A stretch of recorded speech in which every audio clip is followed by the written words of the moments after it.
What's up, YouTube, and welcome back to my channel. And in today's video, I'm going to be giving my prediction for Mississippi State versus Texas A&M. But if you haven't, please like, share, subscribe to the channel. And by doing so, it greatly helps out my channel. It helps me grow as a content creator. Another SEC matchup, guys. Mississippi State Bulldogs versus Texas A&M Aggies. This is a game that, to me, could go either way, guys. It's really, Mississippi State's offense going against Texas A&M defense. And I had the stats for this game, and like I said, I've been kind of going back and forth on this game, guys. I'm gonna give you a stat, that I looked up. Texas A&M is averaging 21 points a game, guys, and Mississippi State is averaging 37.3 total yardage. Texas A&M is getting 322 versus Mississippi State's 431. And Texas A&M is only allowing 11.8 points per game to opponents, and Mississippi State is allowing 21.3. So that's a stat that I'm gonna give you, just keep in mind. Mississippi State won their game Saturday, 45-14 against Bowling Green, and Will Rogers is the quarterback. Like I said, Mike Leach runs an air raid offense, and they predominantly pass the ball around, guys. And in the last game, Will Rogers had 38 completions with 49 attempts for 406 yards and 6 touchdowns. So like I said, they're going to sling the ball around, guys, until something sticks. And like I said, they was able to get 6 touchdowns against Bowling Green.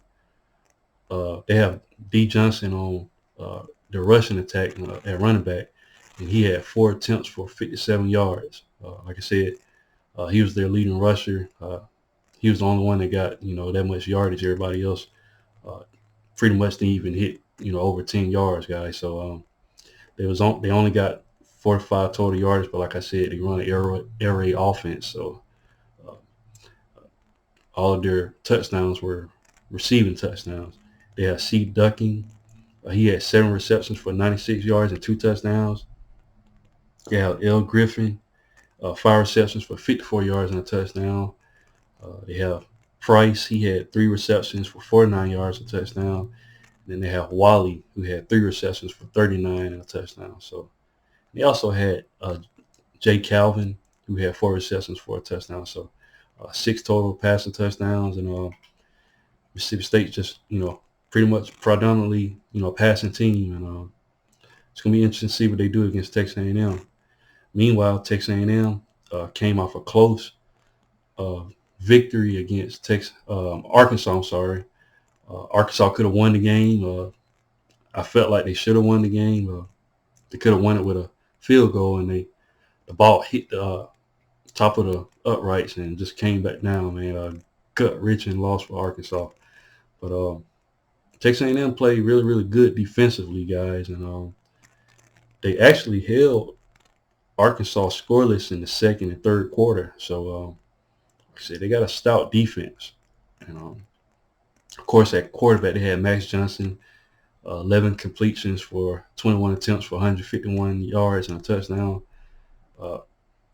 He got that 1 touchdown. He threw it to Evan Stewart. Evan Stewart had 3 receptions for 36 yards and a touchdown.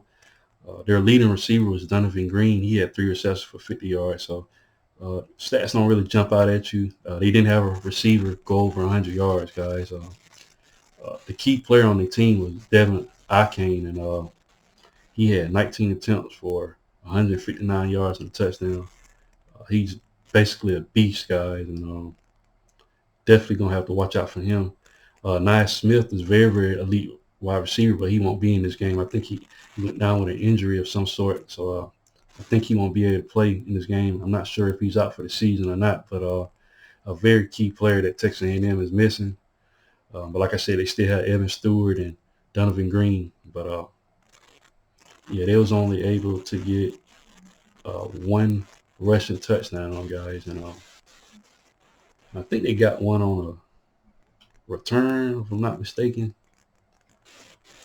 Yeah, something. Yeah, they was able to score another touchdown, I'm pretty sure. But yeah, guys, really, Texas A&M has really struggle offensively. I don't know what it is. I don't know if it's Jimbo calling the plays or whatever, but the last couple of games, their offense hasn't really jumped out to me, and it's going to be interesting going against Mississippi State, whose offense is clicking. And I'm going to give you the team stats.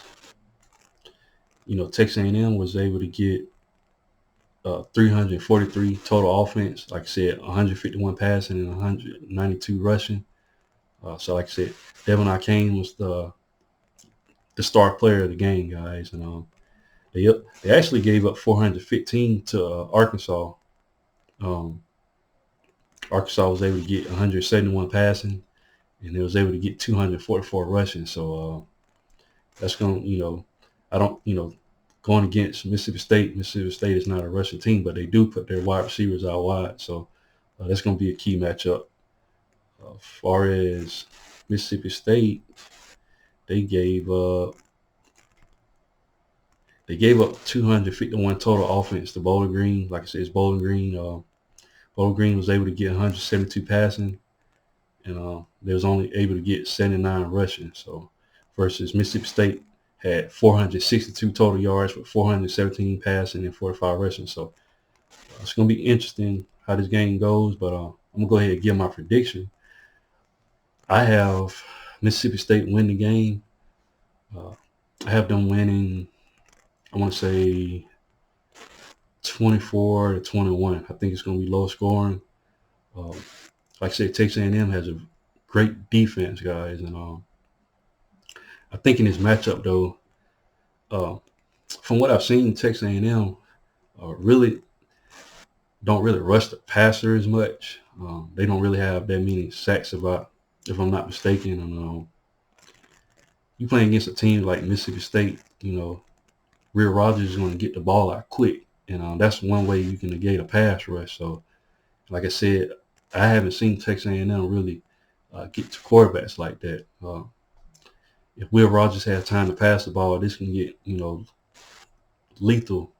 And but I think it's going to be a low-scoring game. I think Texas A&M is going to be game. But if I'm not mistaken, they're going to, Mississippi State Stadium. So Texas A&M is going on the road and traveling. Mississippi State has one of the loudest crowds with the cowbells, and it's going to be continually ringing. And I think it's going to get to Texas A&M. Like I said, maybe if this game was in Starkville, not Starkville, Texas A&M Stadium, they might have a win, but they're going to Mississippi State, and it's going to be loud. It's going to be hard to stop Mike Leach's offense, and I just see Mississippi State getting a close victory, and I say 24-21. But what do you guys think? Leave your thoughts and comments in the comment section. I'll be back with more college football content, guys. Thanks, guys, and roll tide.